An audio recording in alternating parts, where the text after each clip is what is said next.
Hello students, class 12th में chapter molecular basis of inheritance,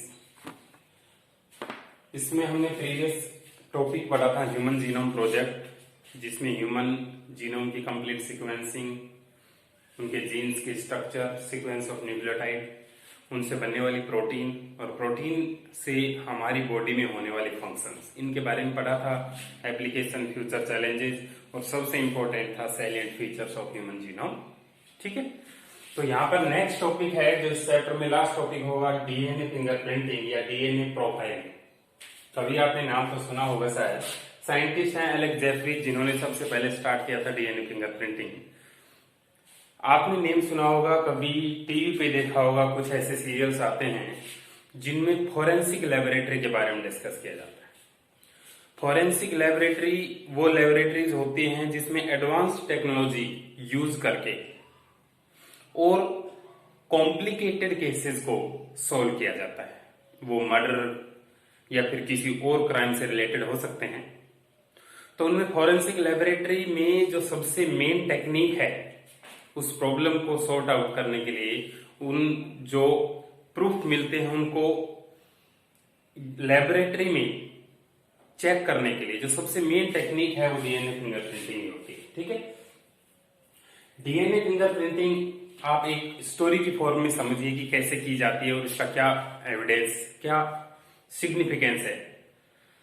किसी भी इंडिविजुअल का आपने सुना होगा कि फिंगरप्रिंट जो है वो यूनिक होता है और इस फिंगरप्रिंट को उसकी प्रेजेंस के तौर पे यूज भी किया जाता है कि हाँ ये वही व्यक्ति है।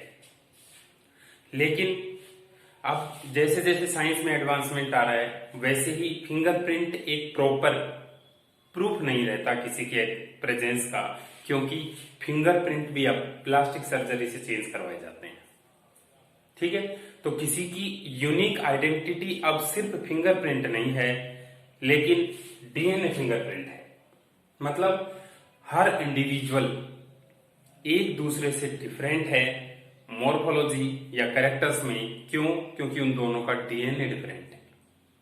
मतलब वर्ल्ड में जितने भी ह्यूमंस हैं उन सभी का डीएनए यूनिक है। उसकी खुद की आइडेंटिटी, बेस्ट आइडेंटिटी क्या है, उसका डीएनए है। और एक ह्यूमन बीइंग की सभी सेल्स में वही डीएनए एग्जैक्टली वही कॉपी होती है, भले ही वो एक स्किन सेल हो, हेयर सेल हो, कोई और बॉडी पार्ट की सेल हो, उसमें सब में डीएनए बिल्कुल सेम है। ठीक है, स्पर्म और एग सेल में बस वो क्रोमोसोम का सेट हाफ होता है, बाकी डीएनए वही होता है जो कि और सोमेटिक सेल्स में है। ठीक है, तो वो डीएनए उसकी यूनिक आइडेंटिटी है। इसका मतलब अगर किसी इंडिविजुअल की आइडेंटिफिकेशन करनी है विद बेस्ट प्रूफ तो वो होगा डीएनए फिंगरप्रिंटिंग, ना कि फिंगरप्रिंटिंग, क्योंकि ये चेंज हो सकते हैं। ठीक है, तो डीएनए फिंगरप्रिंटिंग का क्या रोल है वो आप एक स्टोरी के फॉर्म में समझ लेंगे। मान लीजिए कोई इंडिविजुअल है, कहीं पर आपने सीरियल में भी देखा हो, कहीं पर किसी का मर्डर हो गया एकदम से, तो वहां से उस क्राइम सीन को सबसे पहले लॉक किया जाता है कि यहां पर क्राइम हुआ है, तो उस एरिया में किसी की एंट्री अलाउ नहीं की जाती। वो इसलिए नहीं की जाती कि वहां पर मर्डर हुआ है तो उससे रिलेटेड कोई प्रूफ जो मिलेगा, हिंट मिलेगा कि किसने किया है, वो उसी रीजन में मिलेगा। तो सबसे पहले उसको लॉक कर दिया जाता है। लॉक करने के बाद फोरेंसिक जो टीम होती है वो चेक करती है कि कहीं पर कोई प्रूफ मिले जिससे हम फाइंड आउट कर सकें कि किसने मर्डर किया है। उसके लिए वो सैंपल कलेक्ट करते हैं। हो सकता है वहां पर एक दो हेयर्स मिल जाए, हो सकता है कि मर्डर करने वाले ने जिसको मारा है उसने कोशिश की हो अपने आप को बचाने की, तो उसके बाल खींच लिए या फिर स्किन पर उसके नेल चले गए, तो स्किन में जो नेल्स हैं उसके, उसमें स्किन के कुछ टुकड़े मिल जाए तो उससे सेल में डीएनए निकाल लेंगे। ठीक है, या फिर कोई और भी, जैसे वाइन, दो चार लोगों ने बैठकर वाइन पी साथ और वाइन पीने के बाद आपस में झगड़ा हो गया, एक ने मार दिया, फिर सारे भाग गए, पता नहीं किसने किया उसका मर्डर। ठीक है, तो उन ग्लास पे या फिर जो स्मोकिंग होती है तो सिगरेट की जो बट होती है उस पर लिप्स से सेल्स आ जाती है। कोई भी प्रूफ वहां से मिल जाए तो केस आगे बढ़ेगा और उससे प्रूव होगा कि इसमें इसका डीएनए है और इसने मर्डर किया है। तो मान लीजिए कि किसी का मर्डर हो जाता है अचानक से, और जो आइडेंटिफिकेशन फॉरेंसिक टीम करती है या पुलिस की टीम करती है, सीआईडी की टीम करती है, उसमें पता लगता है कि जिस पर्सन का मर्डर हुआ सबसे पहले सस्पेक्ट के बारे में खोजबीन स्टार्ट होती है कि कौन कौन है जिस पर शक है। ठीक है, तो मान लीजिए जिसका मर्डर हुआ उसमें वो सीआईडी वाले क्या करते हैं कि उसका डीएनए निकाल लेते हैं और एक टेस्ट ट्यूब में उसका डीएनए रख लिया।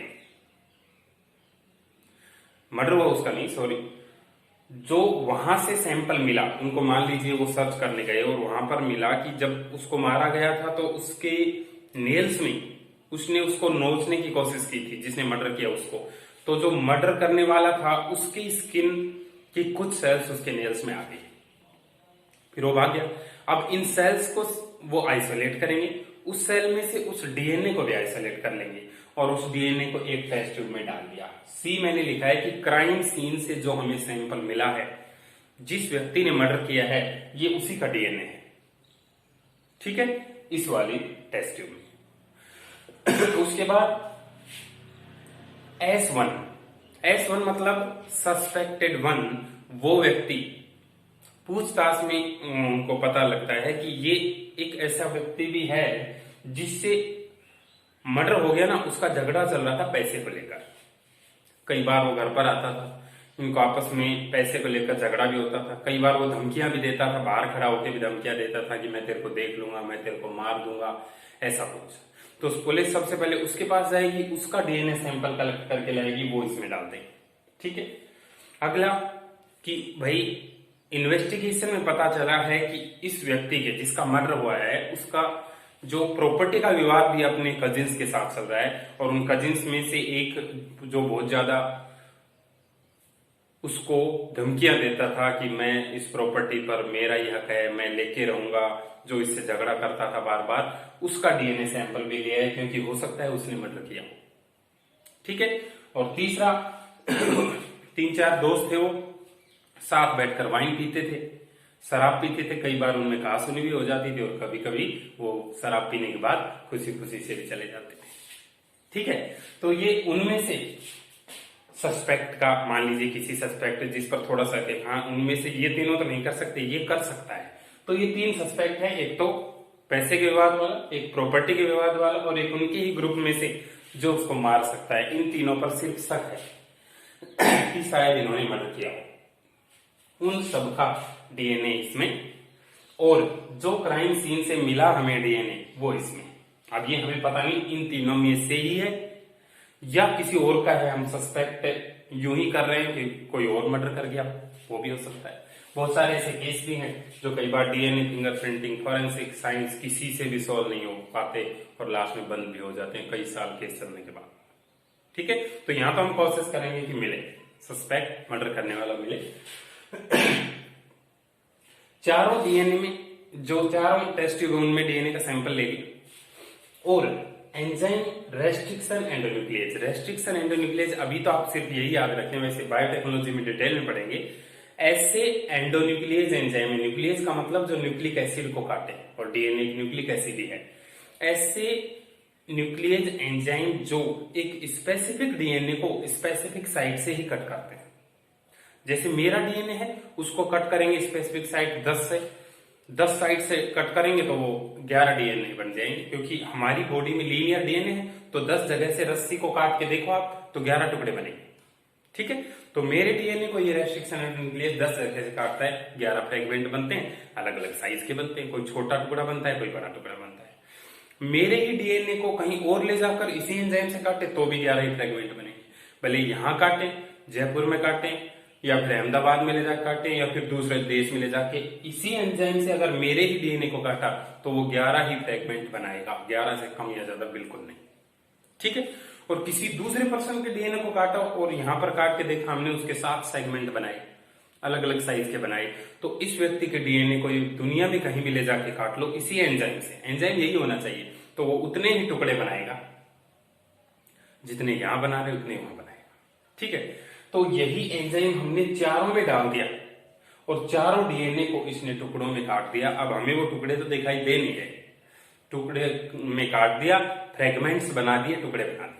ठीक है, वो फ्रेगमेंट्स बनने के बाद हम एक टेक्निक आती है जेल इलेक्ट्रोफोरेसिस, जिसमें डीएनए को उन फ्रेगमेंट्स को उनको साइज के हिसाब से सेपरेट किया जाता है, अलग अलग किया जाता है डीएनए के फ्रेगमेंट्स, ठीक है। तो उस टेक्निक में क्या करते हैं, पाउडर एगेरोज होता है जो रेड एल्गी की सेल वॉल से ऑब्टेन होता है, हमने अगर अगर नाम से पढ़ा है 11th क्लास में। उस पाउडर को वाटर के साथ बॉईल करते हैं और इस प्लेट में, प्लास्टिक की एक प्लेट होती है उसमें डाल देते हैं, पोरिंग कर देते हैं।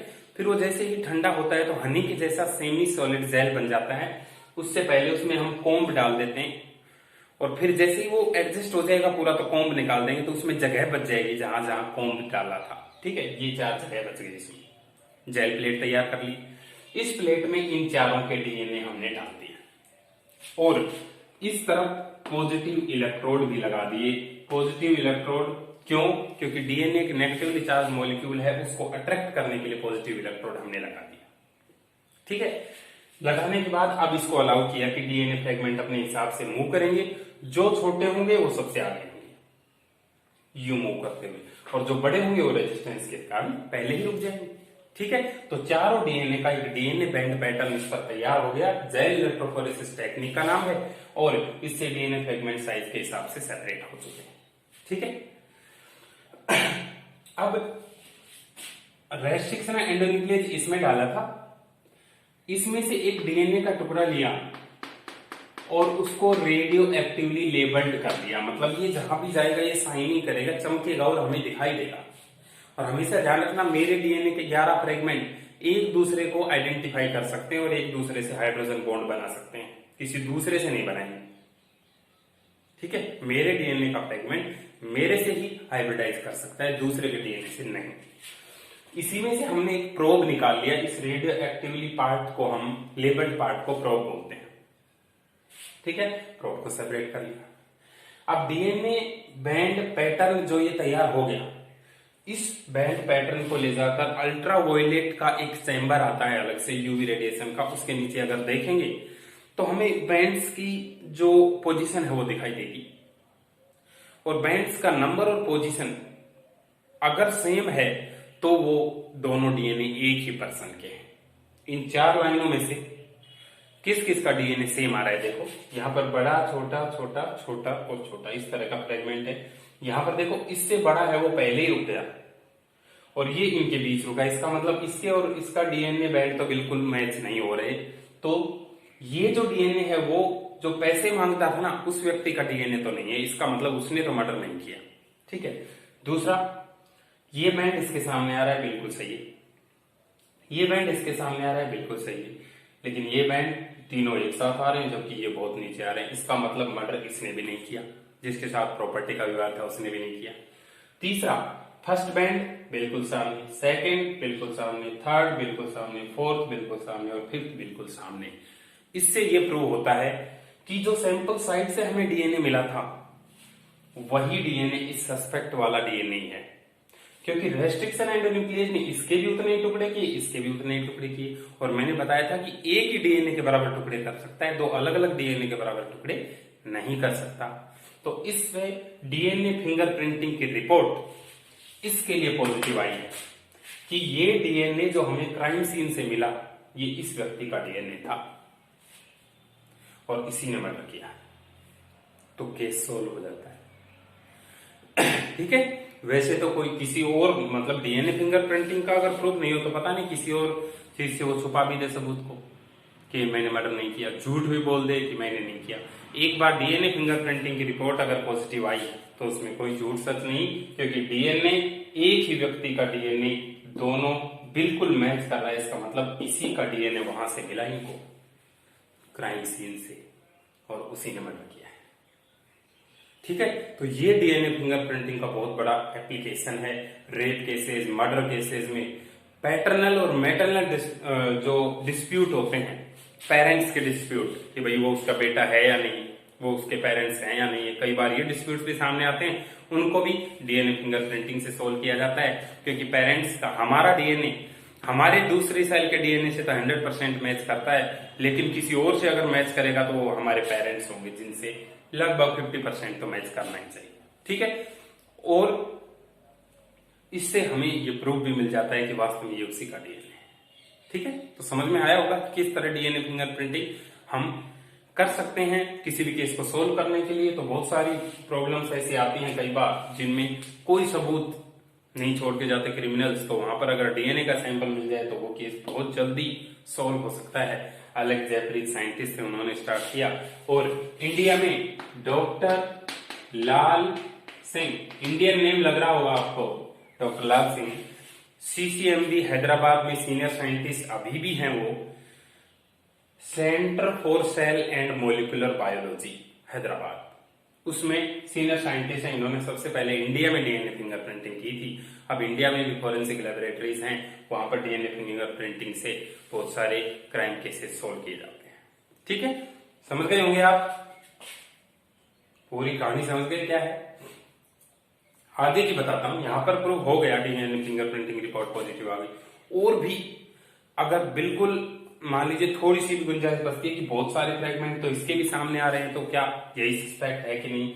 आरएनए जो डीएनए का प्रोब हमने बनाया था वो चारों में डाउट है, ठीक है, और वो जाकर कंप्लीमेंट्री बाइंड करेगा। मैंने कहा था मेरा डीएनए मेरे से ही बाइंड कर सकता है, बस किसी और से नहीं करेगा।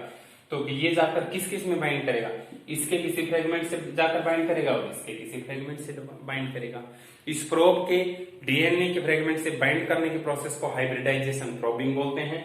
जैसे ही जाके बाइंड करेगा यूवी चैम्बर में देखेंगे तो बिल्कुल साइनिंग बैंड दिखाई देंगे। एक तो वो जो क्राइम सीन से मिला था उसका साइनिंग बैंड आएगा, और एक जो ग्रुप में उसका फ्रेंड था जिसका सैंपल लिया था उसका साइनिंग बैंड आएगा, और इससे प्रूव हो जाएगा कि मर्डर उसी ने किया है। ठीक है, तो डीएनए फिंगरप्रिंटिंग एक टेक्निक ना होकर ग्रुप ऑफ टेक्निक, इसमें बहुत सारी चीजें यूज की गई हैं। इसमें कई बार ऐसा होता है कि सैंपल साइट से इतना छोटा सैंपल मिलता है जिसमें 2-4 ही सेल मिले, तो उस केस में क्या करते हैं, 2-4 ही सेल मिलेंगी तो उस डीएनए को आइसोलेट करके पहले उस डीएनए की ही कॉपी बनानी पड़ती है। और डीएनए की कॉपी बनाने के लिए एक टेक्निक है जिसको हम पॉलीमरेज चेन रिएक्शन बोलते हैं, पीसीआर। हम नेक्स्ट में पढ़ने वाले हैं पीसीआर अगले चैप्टर में। तो उससे हम उस डीएनए की कॉपीज भी बना सकते हैं और उसको एम्पलीफाई करके बहुत ज्यादा डीएनए कर लेंगे और फिर उससे हम इन्वेस्टिगेशन स्टार्ट कर सकते हैं। तो ग्रुप ऑफ टेक्निक है, तो इसमें सबसे इंपॉर्टेंट पार्ट जो पूछा जाता है वो है कि स्टेप को सीक्वेंस में अरेंज करो, हम डीएनए फिंगरप्रिंटिंग किस तरह से करते हैं। ठीक है, तो स्टेप्स ये हैं जो एनसीईआरटी बुक में दी हुई है। मैं जो नोट्स सेंड करूंगा वो वाले स्टेप लिखें, ये लिखिए, एक ही बात है, नोट्स में से ही लिख देना। और डायग्राम भी भेजूंगा, वो डायग्राम भी बनाने हैं क्रोमोजोम के, वहां दिमाग आपको खुद लगाना है इससे कंपेयर करके कि सर ने समझाया उस तरह ये क्रोमोजोम किस तरह से डीएनए बैंड पैटर्न बना रहे। ठीक है, तो देखिए स्टेप, आइसोलेशन ऑफ डीएनए। सबसे पहले डीएनए आइसोलेट किया, digestion of DNA by restriction endonuclease, restriction endonuclease enzyme डालकर उस डीएनए के टुकड़े टुकड़े कर दिए। Separation of DNA fragments by gel electrophoresis, इस टेक्निक को जेल इलेक्ट्रोफोरेसिस बोलते हैं, जिसमें डीएनए फ्रेगमेंट्स को उनकी साइज के बेसिस पर सेपरेट किया जाता है। Transferring of separated DNA fragments to synthetic membranes of nitrocellulose और nylon, that is called blotting. एक काम और करते हैं, जो ये नायलॉन जो सीट है एग्रोज जेल इलेक्ट्रोफोरेसिस की, इसको हम कॉपी भी कर सकते हैं इसी पैटर्न को नायलॉन सीट पर, ताकि बैंड पैटर्न इस पे भी आ जाए, इस पे आ जाए, 2 कॉपी हो जाएंगी। तो इस बैंड पैटर्न को जेल प्लेट से नाइट्रोसेलुलोज प्लेट पर ट्रांसफर करने के प्रोसेस को हम बोलते हैं ब्लोटिंग।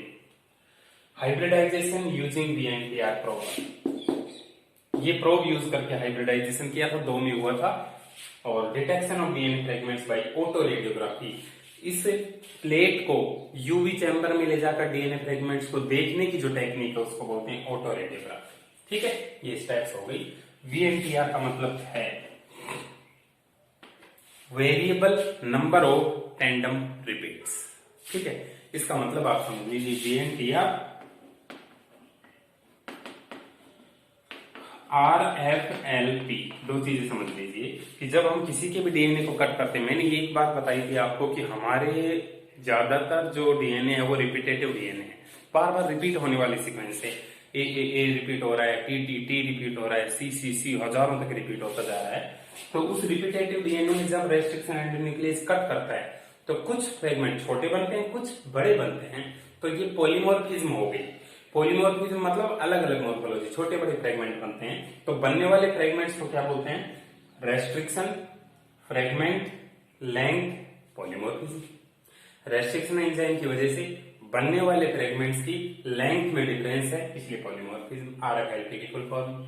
और VNTR variable number of tandem repeat, मतलब जो छोटे फ्रेगमेंट होंगे उसमें रिपीट कम होंगे और बड़े फ्रेगमेंट होंगे उनमें रिपीट ज्यादा होंगे, तो variable number of tandem repeats.